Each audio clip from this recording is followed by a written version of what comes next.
What we got on review today, or just for a quick impressions, is the car we picked up for a couple of days, which is a Suzuki Swift. This one was lent to us by Kia of Durham, and I've got to say it is quite a good looking little sporty car, really. You know, it's got kind of carbon splitters, it's got your alloys, it's got your carbon side skirts there, and I've got to say, if you're in the market for a bit of a boy racery look car, or a sporty little, you know, run around, this car just ticks all the boxes visually, and I would imagine driving, really. So as I said, what it's got here, you'll have to give my shadow, it's got your daytime running lights just there, it's got your fog lights just underneath it, you know, giving it that kind of really sporty, aggressive look to it, you know. The front grille, I mean, it has been changed from the last one, which is I think the Series 2 or the Mark 2, and it's a bit more lower than the other one, but I just like the look of it, really. It looks really good. Coming onto the other side, as you can see, you've got the splitter just there, which gives it that kind of nice, aggressive, sporty feel to it. Hopefully it won't affect it over any humps, but I've got to say, you know, for a little car of this nature, you wouldn't expect it. This is only the 1.2 version that we've got on show here.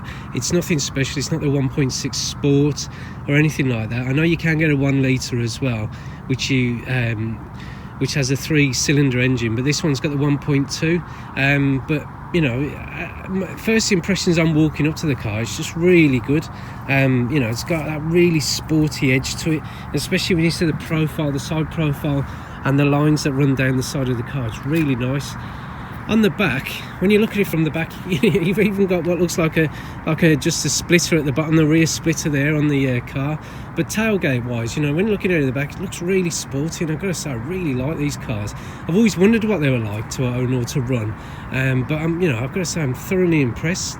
Interestingly, it's got a nice at the top here, it's got a nice rear spoiler here, which just kind of adds to the look of the sporty nature of the car. Rear doors, again, it may pose a problem to some people, especially kids, but it does have nice rear doors. You know, the actual way of opening the rear doors is interesting as well. You know, it's open via this, as opposed to having any kind of handle here. But the only thing I would say is that for children, that might be a problem to get hold of or to open. But you know, it does add to the sporty, known handle nature to the rear.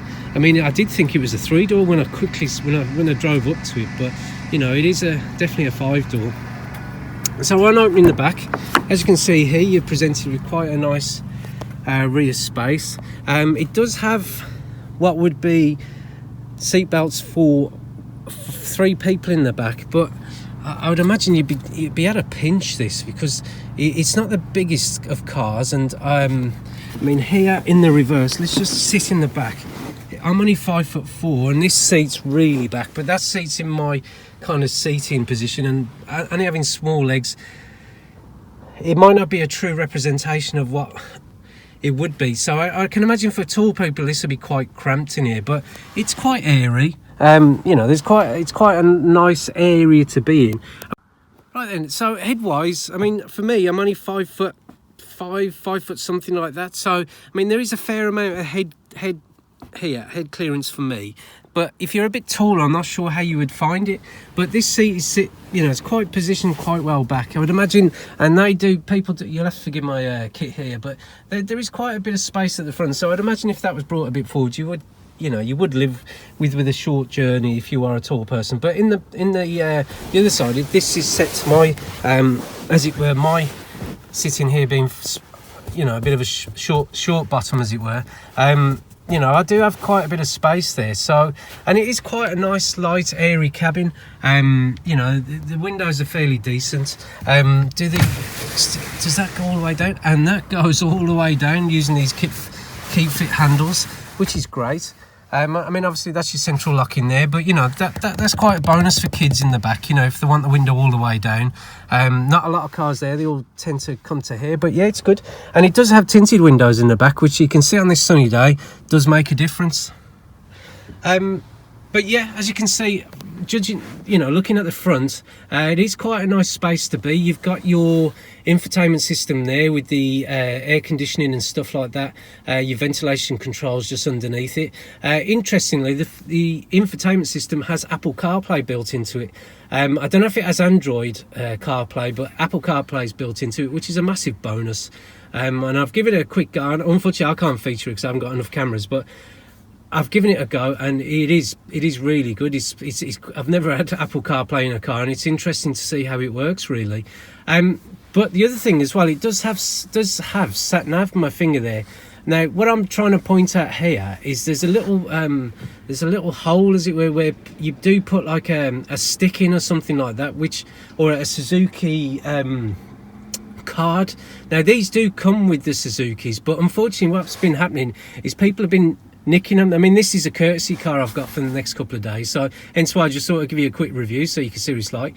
But people do nick them, so they don't keep them in the car, and they're worth about 400 or 500 quid. So people nick them, don't bring them back and say that it wasn't in the car. So, and hence why I can't show you the sat nav. But you do get, I mean, obviously you got ventilation stuff there. You got your on steering wheel system here, and obviously you got your instrumentation binnacle here. Just storage wise, I forget to mention that you've got a little area here for bits of change and stuff like that.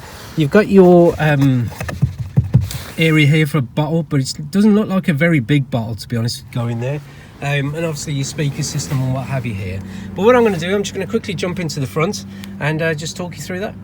Right then, just jumping into the interior, and as you can see, it is quite a nice area here. I mean, you do have your kind of scratchy plastics here, but you've got your, you know, you wind, as it were, your electric windows that just operate as easy as that.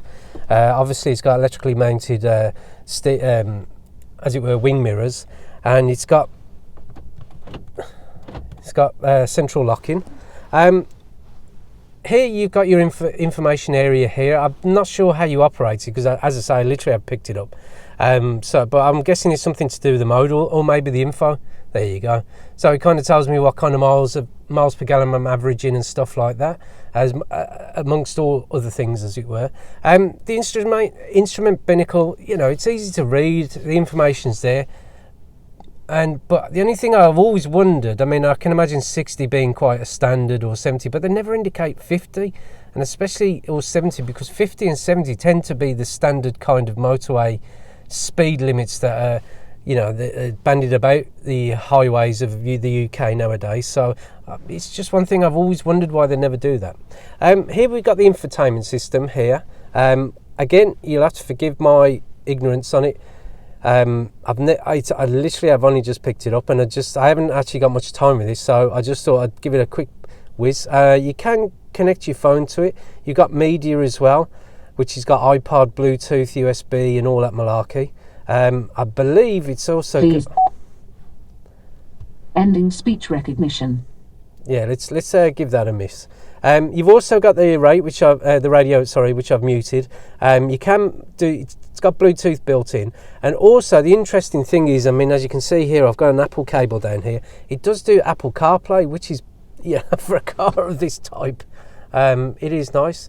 The only thing I have noticed here is that is broken. So I don't know, but it is a courtesy car, so yeah. Obviously they don't get looked after as well. But yeah, other than the sun getting in the way, sorry about that. But you've got your usual glove box here, which, yeah, well, to say it's minute is an understatement, but yeah, it is small. Cubby holes and stuff like that. You got your 2 drinks holders there, as well as like a little cubby hole there for all sorts of stuff that you'd want to put, and an area there for a small bottle. And the same in the driver's side here. In the back, you've only got enough for a small bottle. But other than that, that's it. That's the interior. Not very nice, as I say, a bit scratchy, but yeah, nice. Do like it. Well, we hope you liked the quick review of the interior and walk around of the actual Suzuki Swift, and this being the Attitude version. And I hope you've enjoyed it as much as we've enjoyed filming it. If you want to click on the link below, you will see the test drive part of the video, or you can click on the link as well for the full video, which includes the walk around, exterior view and interior view, and the actual test drive together. But we hope you liked the video, and if you did, then please click like. If you want to subscribe to the channel, click on the link below. And thank you for watching, and we look forward to seeing you on the next video. Goodbye.